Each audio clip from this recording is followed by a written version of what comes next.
All right, ready to dive into something pretty heavy. Yeah, lay it on me.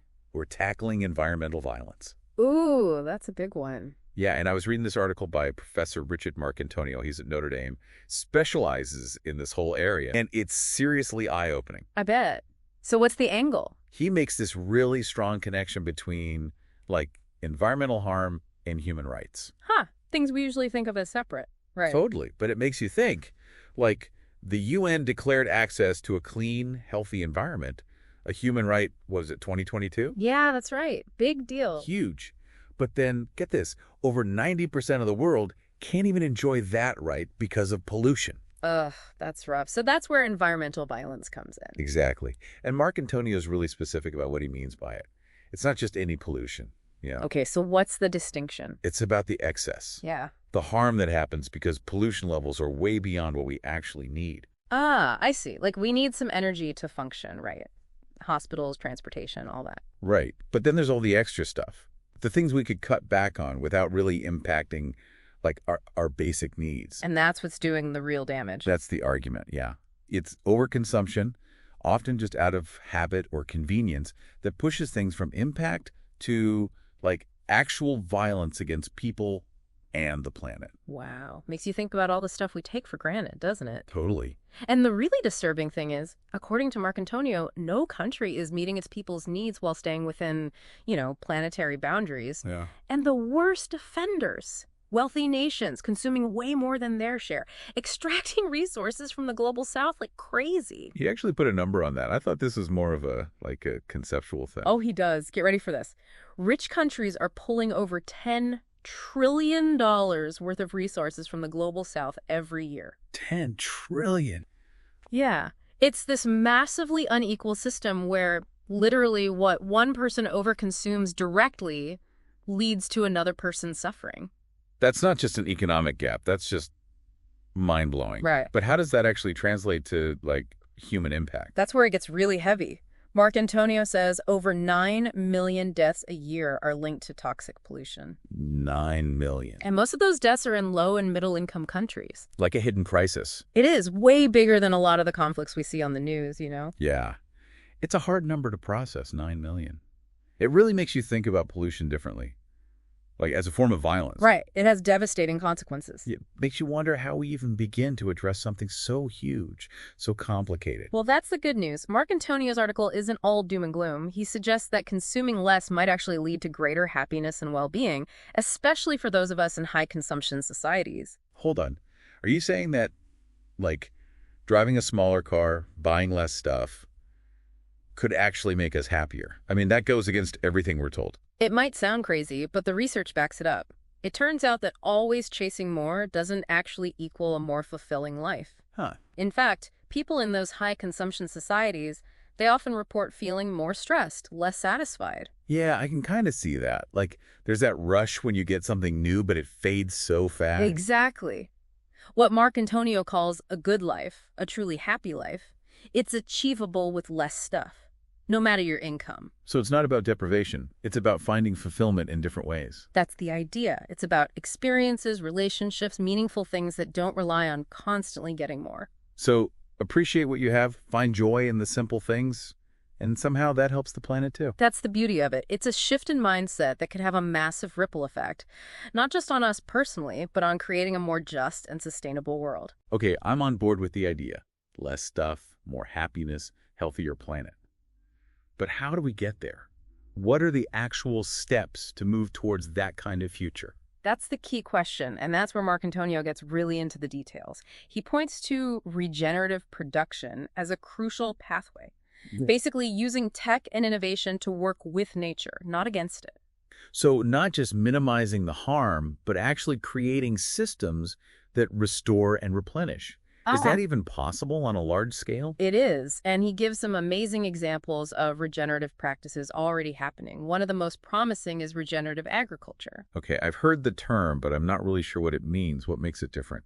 It's all about farming in a way that focuses on building healthy soil, increasing biodiversity, even capturing carbon from the air. Wait, so instead of depleting the soil, we're actually making it better. Exactly. And it's not some hippie pipe dream, it's producing real results. Hmm. Not only can it be just as productive, but the benefits go way beyond just how much food it produces.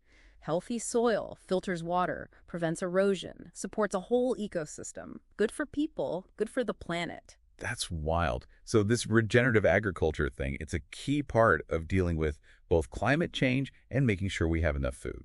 Totally. And the article doesn't stop there. It gets into sustainable manufacturing, too, using innovation to cut down on waste and pollution in how we make things. So designing stuff that's easily recycled, using materials that break down naturally. Part of it, yeah. It's also about creating closed-loop systems, where the waste from one process becomes the input for another. I see. So less stuff ending up in landfills, creating a more circular economy. It is the goal. Okay, so some pretty big shifts in how we do things. But let's be honest, even if this stuff is catching on, do individual choices really matter? Oh, absolutely. And this is where the article gets really insightful. While systemic change is crucial, it emphasizes that individual actions still have power. I struggle with that sometimes. We're told to recycle, use reusable bags. And those things are good, but they don't feel like enough to really change anything. Yeah, you're right. It's about more than just those small steps, important as they are. It's about a deeper shift, a reevaluation of our values, making conscious choices that line up with a more sustainable and just way of life. So what does that actually look like? Give me an example. Well, start by becoming aware of your own consumption. Like, where do the products you buy come from? What are they made of? Who made them and how? Ooh, those are tough questions. They are. But once you start asking them, you can make better choices. Maybe buy less, buy local, buy used, support companies that are doing things the right way. Using our buying power to, vote for the world we want. Exactly. And it's not just about what we buy, it's how we live. Do we need to drive everywhere? Can we walk, bike, take public transit more? Do we need to constantly upgrade our gadgets? Can we make them last longer? Do we need meat every day? Can we explore plant-based options? Yeah, it's about seeing all these everyday choices as part of a bigger system and realizing we actually have more power than we think to influence that system. And here's the kicker. Marcantonio argues that these changes don't have to be about deprivation or sacrifice. They can actually lead to greater happiness and well-being. Wait, seriously? Consuming less and living more sustainably can make us happier. It sounds counterintuitive, but that's what studies show. Remember we talked about how people in those high-consumption societies are often less happy and more stressed? Yeah, I definitely feel that sometimes, especially when I get caught up in wanting more stuff. Right. The article points out that real happiness comes from experiences, relationships, a sense of purpose. Those things don't require a lot of consumption. Less stuff, more happiness, healthier planet, I'm sold. But I think a lot of people might still feel overwhelmed. Where do we even begin? It's a natural feeling. And the article addresses that directly. He emphasizes that it's not about being perfect or doing everything at once. Start small, take one step at a time, focus on the areas where you personally can have the biggest impact. Baby steps, focusing on what feels doable. I like it. Exactly. And here's the cool part. Even small actions can have a ripple effect. When you make changes, it can inspire others to do the same. A lot to digest there. I know, right? But hey, at least Marcantonio doesn't just leave us with the problem. He actually dives into some potential solutions, too. Okay, good, because I was starting to get a little overwhelmed. You mentioned regenerative production earlier. Yeah. Can you unpack that a bit? What does that actually look like in practice? Sure. Think of it as, instead of just trying to do less harm, you're actively restoring, replenishing the environment. Okay. Using technology and innovation, but in a way that works with nature, not against it. So not just shrinking our footprint, but actually creating systems that have, a net positive impact. Is that even possible on a large scale? It is. And the article highlights some pretty exciting examples of these regenerative practices that are already having a real impact. Yeah, one of the most promising areas is regenerative agriculture. Okay, I've heard that term thrown around, but I'll be honest, I don't really know what it means. So basically, it's all about farming in a way that focuses on building healthy soil, increasing biodiversity, and even capturing carbon from the atmosphere. So instead of depleting the soil with all those, chemical fertilizers and pesticides? You're actually enriching it. That sounds amazing, but can it actually produce enough food to, feed everyone? It can. The results are pretty impressive, actually. Not only can it be just as productive as conventional farming, but the benefits go way beyond just yields. Right. Healthy soil helps filter water, prevent erosion, supports a whole web of life. It's a win-win for both people and the planet. That's incredible. So regenerative agriculture is kind of a key piece of the puzzle when it Yeah. comes to addressing like both climate change and food security. Exactly. And the article doesn't stop there. It also talks about sustainable manufacturing, Which is, using innovation to minimize waste and pollution in how we make things. got it. So like designing products that are meant to be easily recycled or even using materials that can biodegrade. Yeah, that's part of it. But it's also about creating closed-loop systems Meaning, where the waste from one process becomes the input for another. oh, okay. The goal is to dramatically reduce the amount of stuff that ends up in landfills and create a more circular economy. Makes sense. So we're talking about some pretty big changes in how we do things. Definitely. But let's be real for a second. Even if these regenerative practices are like taking root, can individual choices really make a difference? I mean, we're up against these massive systemic problems. It sometimes feels like anything I do is just a drop in the bucket. I hear you. It's a question a lot of people grapple with. And this is where the article takes a turn that I found really insightful. It emphasizes that while systemic change is absolutely essential, individual actions still have power. I guess I struggle with that because, we're constantly told to recycle, use reusable bags. And those things are good, but they don't feel like enough to tackle a problem as big and complex as environmental violence. Right. It's about much more than those small steps, important as they are. It's about a deeper shift, a shift in our mindset, a reevaluation of our values, making conscious choices that align with a more sustainable and just way of life. Okay, but what does that actually look like? Can you give me a concrete example? Absolutely. It starts with becoming aware of your own consumption patterns Okay. and the impact your choices have. Like, where do the products you buy come from? What are they made of? Who made them? And under what conditions? Those are some pretty tough questions to ask ourselves. They are. But taking the time to really think about where our stuff comes from, that's a crucial first step. So once you start asking those questions, then what? Then you can start making more informed choices. Yeah. Maybe you choose to buy less, buy local, buy used, support companies that prioritize ethical and sustainable practices. So use our purchasing power to vote for the kind of world we want. Exactly. And it's not just about what we buy. It's also about how we live our lives. Do we need to drive everywhere, or can we walk, bike, take public transit more often? Yeah. Do we need to constantly upgrade our gadgets, or can we make them last longer? Do we need to eat meat every day, or can we explore plant-based options? Right. It's about recognizing that all these everyday choices we make, they're all part of a larger system. Yes. And we actually have more power than we think to influence that system. And here's where things get really interesting. Marcantonio argues that making these changes doesn't have to be about deprivation or sacrifice. In fact, research suggests it can lead to greater happiness and well-being. Wait, seriously, consuming less and living more sustainably can actually make us happier. It might seem counterintuitive, but that's exactly what studies have shown. Huh. Remember how we were talking about how people in high consumption societies often report being less happy and more stressed? Yeah, I mean, I've definitely felt that way myself, especially when I get caught up in wanting more stuff. Right. And the article points out that true happiness and fulfillment, they come from experiences, relationships, a sense of purpose, not from material possessions. Less stuff, more happiness, healthier planet. I love it. But I think a lot of people might still feel overwhelmed by the idea of, making such big changes. It's understandable. So where do we even begin? Well, Marcantonio addresses that directly in the article. He emphasizes that it's not about being perfect or doing everything at once. It's about starting small, taking one step at a time, focusing on the areas where you personally can have the biggest impact. Baby steps, finding what feels doable. Exactly. And here's the really cool part. Even those small actions, they can have a ripple effect. In what way? When you make changes in your own life, it can inspire others to do the same. So we've talked about individual action, but I keep coming back to the sheer scale of this. Yeah. It feels like it's going to take a massive collective effort to really shift course and create a truly sustainable future, Absolutely. And that's where Marcantonio really takes us in this last part of the article. Yeah. He makes a really powerful case for collaboration in addressing environmental violence. Okay, but what does that even look like, collaboration in this context? I mean, it's one thing to recycle, or carpool.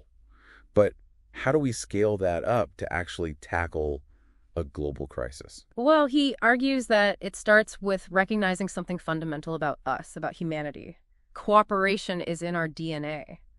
For like millennia, we've relied on working together to solve problems, to create solutions. I get that on a small scale, Mhm. like within a family or a community. Mhm. But this feels different. We're talking about global cooperation, right? Across countries with different priorities, different political systems. It doesn't feel very optimistic, given, the state of the world right now. It's a huge challenge, for sure. But the article actually highlights some encouraging examples of this kind of global collaboration already happening. Okay, I'm ready for some good news. Give me those signs of hope. One area where we're seeing real progress is in international agreements and treaties. The ones aimed at addressing climate change and protecting the environment. Yeah. Like the Paris Agreement, right? Yeah. That felt like a big step towards global cooperation when it was signed. It was a landmark achievement, definitely. And while there's still a long way to go in terms of actually implementing it and meeting those goals, Yeah. the Paris Agreement showed that it is possible for nations to come together and make commitments to address this shared threat. That's encouraging. So we're seeing cooperation at the governmental level. What about more on the ground? Are there examples of, communities coming together to deal with these challenges? Oh, absolutely. There are countless examples all over the world of communities banding together Yeah. to protect their local environments, promote sustainable practices, advocate for change. I love those stories of, Yeah.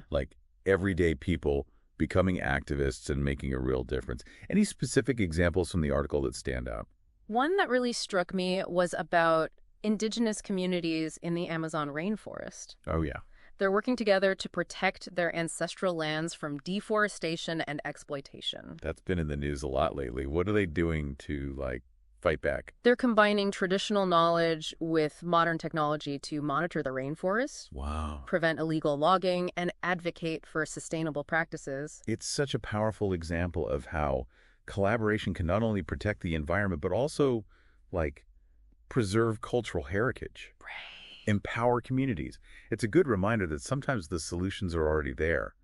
We just need to listen to and support those who are most connected to the land. Exactly. And it highlights that this kind of bottom-up collaboration is just as important as top-down approaches like international agreements. So we've got global agreements, community initiatives. It feels like all these pieces are starting to come together. Yeah. But how do we translate this growing momentum into, lasting systemic change? It still feels so daunting. It's the million-dollar question, right? Yeah. And this is where Marcantonio brings in a kind of surprising element. He argues that one of the most powerful tools we have is our own imagination. Imagination. How does that fit into all of this? He suggests that we need to move beyond just reacting to the problems, always putting out fires, and start actively envisioning the future we want to create. We need to imagine a world where a healthy environment isn't just a right on paper, Right. but a lived reality for everyone. So it's about shifting from, a mindset of scarcity and fear to a mindset of abundance and possibility. Exactly. It's about dreaming big and believing that a different future is possible. And once we have that clear vision, we can start working backward, figuring out the steps needed to get there. I like that. But I think a lot of people, myself included, might struggle to even imagine such a, radically different future. Where do we even begin? Marcantonio suggests looking to the past. Cultures and communities that have lived in harmony with nature for centuries. Their wisdom and traditions can give us a roadmap for how we can reimagine our own relationship with the planet. We don't have to reinvent the wheel. There's so much to be learned from those who've already figured out how to live sustainably. Right. And we can also find inspiration in the present by looking for examples of innovation and creativity that are already pointing towards a more regenerative future. Like those examples of regenerative agriculture and sustainable manufacturing we were talking about earlier. They show it's possible to create systems that work with nature, not against it. Exactly. And remember, it's not just about these big systemic changes. It's also about the smaller, everyday choices we make, how we travel, what we buy, what we eat, how we connect with nature. It's about recognizing that each of us has a role to play in creating the future we want. And as Marcantonio puts it, and I'm quoting here, the human right to a clean, safe, and healthy environment has been declared. The evidence says all people would be healthier, happier, and more fulfilled in the pursuit and actualization of the lifeways that get us to holistic sustainability that is social, ecological, and economic sustainability. In other words, the legal and social and environmental scientific basis exists to actuate a path away from environmental violence and toward equitable human flourishing. This is essential, but on its own insufficient. Evidence is not action. But at least all humans are evidentially and truly incentivized to act. That is a powerful starting point. That's a powerful statement. It really captures what we've been talking about. Yeah. It's not just about acknowledging the problem. It's recognizing that we have both the responsibility and the ability to create a better future. Exactly. And it starts with that spark of imagination, believing that change is possible, and then taking action, even if it's just one small step at a time. Well, this has been an incredible deep dive. We explore the dark side of environmental violence, but we also found a lot of hope and possibility along the way. We've seen that collaboration is key, that individual actions matter, and that imagining a better future is the first step towards creating it. So what will you do, dear listener, to contribute to a world free from environmental violence? What small step can you take today to move us closer to that vision of a just and sustainable future? Remember, every act of awareness, every conscious choice, every effort to connect with nature and with each other, it's all a step in the right direction. Thank you for joining us on this journey. We hope this conversation has sparked your curiosity, ignited your imagination, and empowered you to take action.